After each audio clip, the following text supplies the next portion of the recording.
大家好，咁呢條片主要係講下我喺日本買咗一戶建，收到鎖匙之後，我總共使咗幾多錢買電器啦、家私啦或者其他雜物啦。我準備咗一個 PowerPoint 啦，總結翻我喺電器啊、家私啊、其他雜物係使咗幾多咯。咁電器我主要係幫襯一間細間嘅電器鋪啦，叫 Yamada 啦。咁其實使得最多係當然係買電器啦。咁我係幫襯同一間電器商嘅，嗰間叫 Yamada 啦。咁佢呢間公司咧就主要活躍喺呢啲二三線城市嘅。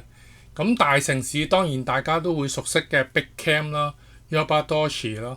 咁講翻個 PowerPoint 第一項啦，亦都係最大嘅一項啦，就係需要買一部廳嘅冷氣啦，三部房嘅冷氣啦。咁原價買4部呢啲冷暖空調機呢，係需要俾46萬 yen 嘅。咁個員工見到我一次過買啦，咁佢俾咗個折頭我，最後尾係減到40萬 yen 多少少咯。咁如果大家計一計，如果係港紙呢，大概係2萬幾蚊港紙㗎啦。咁如果我諗大家都知，而家喺香港買4部分體式冷氣機咧，分分鐘係需要4萬蚊至到5萬蚊都唔出奇。咁當然睇下你買幾大部啦。咁其實嗰個電器鋪職員咧，亦都話咗嗰40幾萬yen咧已經係包咗部分嘅安裝費㗎啦。咁第二項點會有少少安裝費咧？咁其實主要係俾翻嗰個嚟我上門裝冷氣嗰個人呢，咁佢會收翻部分嘅材料費啦，或者睇下嗰裝嗰時複唔複雜啦。咁其實3萬幾 yen 都係千幾蚊港紙。咁如果你話香港裝幾部冷氣機，又要搭棚又要人工，我諗嗰度裝4部冷氣機，我諗都2萬幾蚊咯，我估。咁呢度拆開少少啦。咁我啱啱裝完冷氣之後呢，咁大姐亦都開始收樓啦。咁佢嗰陣時曾經喺直播嗰陣時話：不如為咗慳啲錢，裝住2部冷氣機先啦。佢諗住話，如果要裝4部冷氣機呢，可能要使100至150萬嘅日元喎。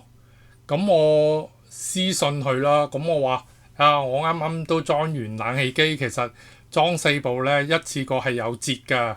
咁其實呢，都唔會好貴嘅咋，大概係40零萬，我已經裝完啦。咁我私信咗大 J 啦，咁大 J 就後尾都係一次過裝咗4部冷氣機。咁另外一樣嘢比較貴嘅就係買部電視啦。咁呢部電視就係55寸㗎啦，咁佢個價值就16萬 yen 咯。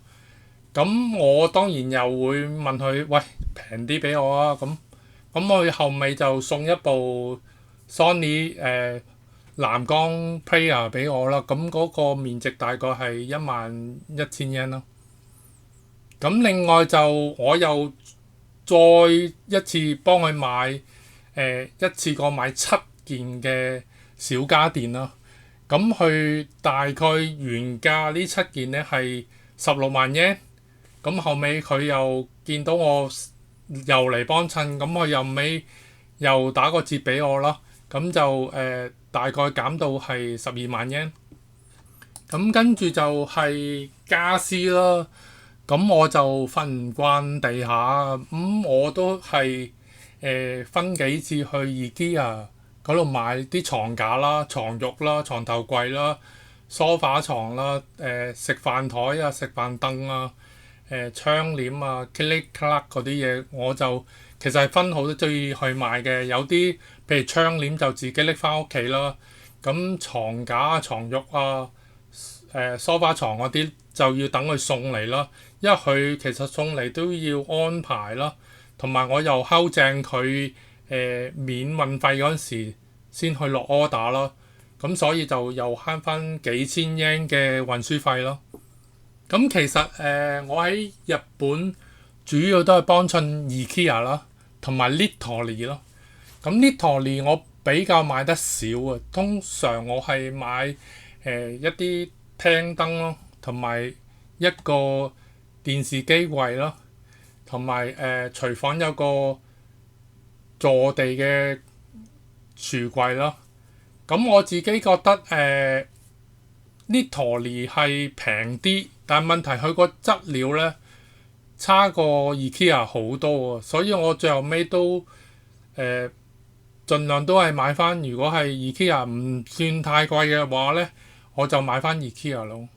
咁嚟到第二張嘅 PowerPoint 啦，咁呢張 PowerPoint 就主要係話我買咗房燈啦、廳燈啦、飯廳燈啦，咁大概喺呢兩間鋪頭 IKEA 同 Nitori 嘅，咁買咗5晚燈，大概係使咗21,000 yen 咯。咁另外一個比較大嘅支出啦，呢樣嘢就我其實分咗好多次去買㗎啦。咁一次去買少少啦。咁就我之前拍過一條片，話成日經常會行嘅一間家居用品店啦，就 Viva Home 啦。咁主要買下啲廚房用品啊、高壓水槍啊、花槽嗰啲石仔啊、清潔用品啊、地氈啊、五金啊、防災用品啊、啲衣架、衣箱啊，或者啲床上用品、摺凳咧。咁我度大概啦，我因為冇好詳細記錄，我估大概係使咗91,000 yen 度咯。咁兩張 PowerPoint 加埋大概總共使咗1276000 yen 咯。咁如果大家計翻港紙嘅話，大概平均都係使咗5-6萬港紙嘅咋。我覺得係十分之抵咯，因為如果你喺香港買呢，起碼1倍價錢都唔止嘅。咁其實其餘嘅電器呢，大部分佢都係日本做嘅，咁亦都係平過香港好多好多。咁我覺得喺日本買電器算係抵咯，亦都係襟用咯。咁呢條片大概分享到呢一度，多謝大家收看，拜拜。